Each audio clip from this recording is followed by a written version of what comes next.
Going into Metroid Samus Returns, I really didn't know what to expect. Being relatively new to the Metroid franchise, having played a bit of Fusion, some of the Prime games, and a couple hours of Super Metroid, I really didn't have any real expectations of Samus Returns. I had no idea how good the game would be. So, when I started playing, I went in it with an open mind and judged it by its own merits. In the end, I was glad I had given the game a shot, because I came out of the experience pleasantly surprised and asking for more.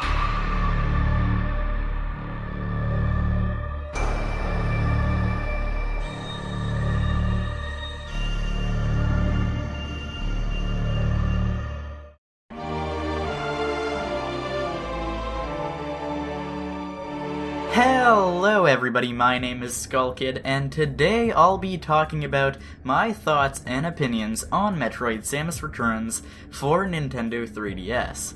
Now, just to clarify before we start, this video is pretty much a review video of Metroid Samus Returns, but since I didn't complete the game yet, I decided that giving the game a review score just wouldn't feel fair.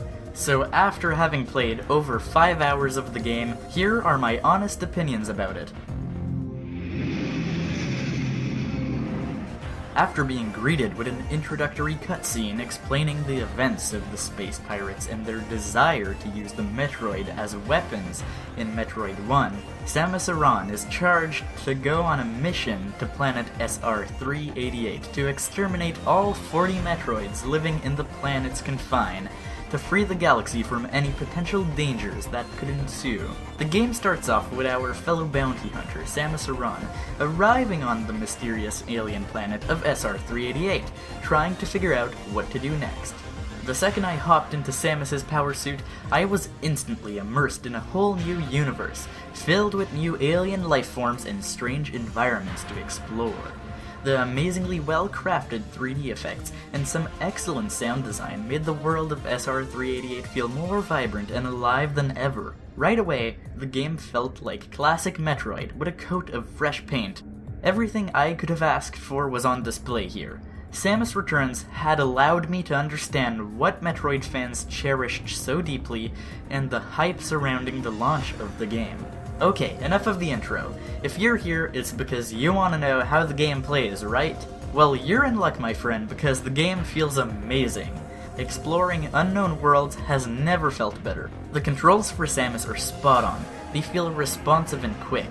The new free aim mode, as implied, allows you to precisely aim with the circle pad, using the help of a laser sight, turning red whenever you are aimed towards an enemy. However, when using free aim, Samus cannot move forwards. She becomes only capable of jumping. Of course, the run-and-gun approach that defined the Metroid franchise is still here, allowing you to run and shoot down enemies as you go. One major change, however, to the combat formula is the addition of the new melee counter ability. With good timing, this ability allows you to take a whack at an enemy trying to get a bite at you, stunning the enemy while Samus auto-aims for his weak spot. One thing that I wasn't expecting is how much I ended up using this crucial ability. You see, after having recently played Super Metroid, I thought that the counter would be used mainly in desperate situations, but after having played the game hands-on, I found myself using the melee counter on almost every enemy in the game. The difference here in Samus Returns is that enemies are no longer just minding their business. Instead, they will furiously charge towards you as soon as you make eye contact, usually giving you no time to aim in their direction, therefore enticing you to use your countermeasures instead. And the use of this new ability has its flaws too. It made me tend to just wait for an enemy to charge at me every time I would encounter one. This, of course, slowing down a bit the action, but it never got annoying for me. At least, not from what I've played so far. And every time, it just made me feel like a frickin' badass.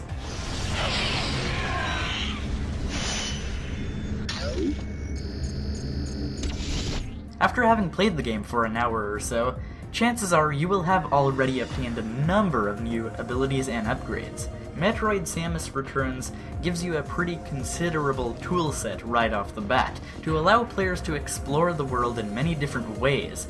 For example, you may find yourself in a room simply filled with enemies, but you decide to use the Spider Ball ability to climb a wall, and as a result, you find an energy expansion upgrade on a hidden platform. These new abilities, combined with some excellent level design, made me want to explore every nook and cranny of the map, looking for new abilities and potential secret paths. Another new addition in this Metroid 2 remake are the Aeon abilities. These abilities allow you to solve puzzles in clever ways, and they are completely independent from your weapons toolset. The first Aeon ability you'll obtain, the Scan Pulse, allows you to map your surroundings as well as reveal any breakable blocks in your immediate area. Now, at first, I thought this would just make the game too easy, but mainly, it allows you to avoid blindly guessing what block is breakable and which one isn't. It allows you to spend more time solving the puzzles rather than finding them. The main thing to keep in mind here is that you aren't ever required to use this ability to complete the game, so if you're looking to make the game more challenging for yourself, it's totally up to you. The only limiting factor here is the amount of Aeon crystals that abilities require to function. However, these crystals are dropped by every enemy, so don't expect to run out of them anytime soon. Speaking of challenges, I found myself dying quite a bit, especially during Metroid encounters. The level of difficulty, however, never felt unfair. Every death could be explained by a critical combat error I had made. I was just pleased to see a modern game with a nice level of challenge, making sure I was always ready for another surprise encounter just around the corner.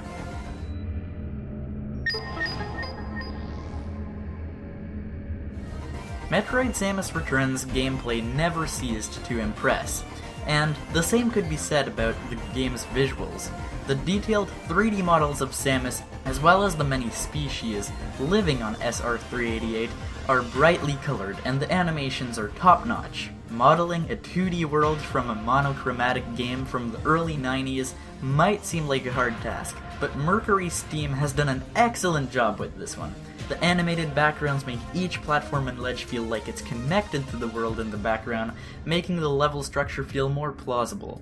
Sometimes, I even found mysterious creatures going about their lives in the background, or even massive waterfalls and cave systems. Personally, I don't usually use the 3D feature on my new 3DS, but having been told that this game's 3D was excellent, I decided to try it out.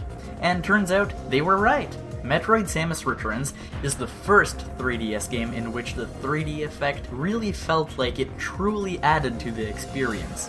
Never have I seen a game with 3D as well executed as in Metroid Samus Returns.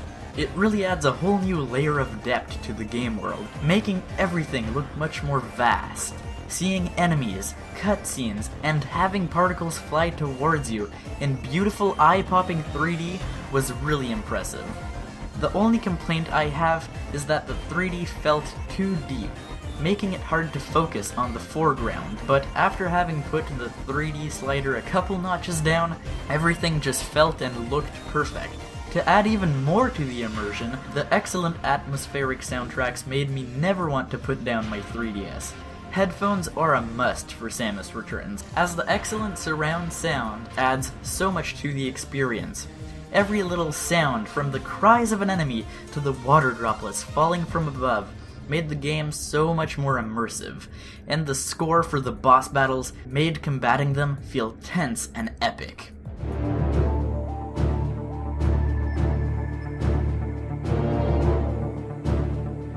Overall, Metroid Samus Returns is an excellent return for the 2D action-adventure side-scroller that fans know and love, featuring tight controls as well as excellent level and sound design.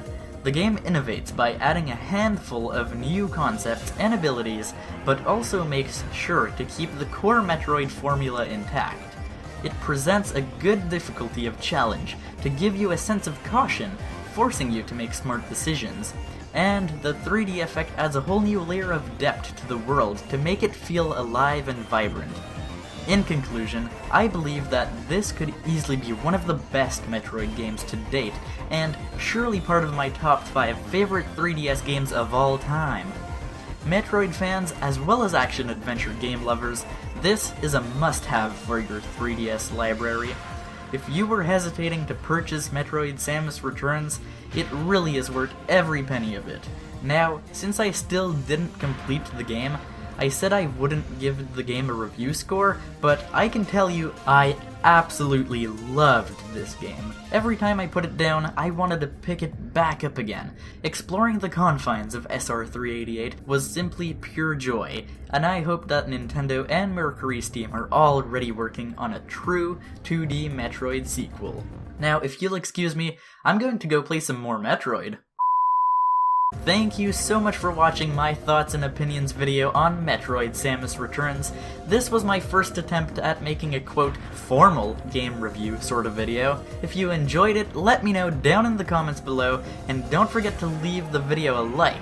Know a friend that might enjoy this game? Share them this video so they can see for themselves. If you want to see more on Metroid Samus Returns, please consider subscribing to Skull Kid Gaming for all things Metroid and Nintendo right here on Skull Kid Gaming. Have a great day everybody, and I hope to see you in the next video!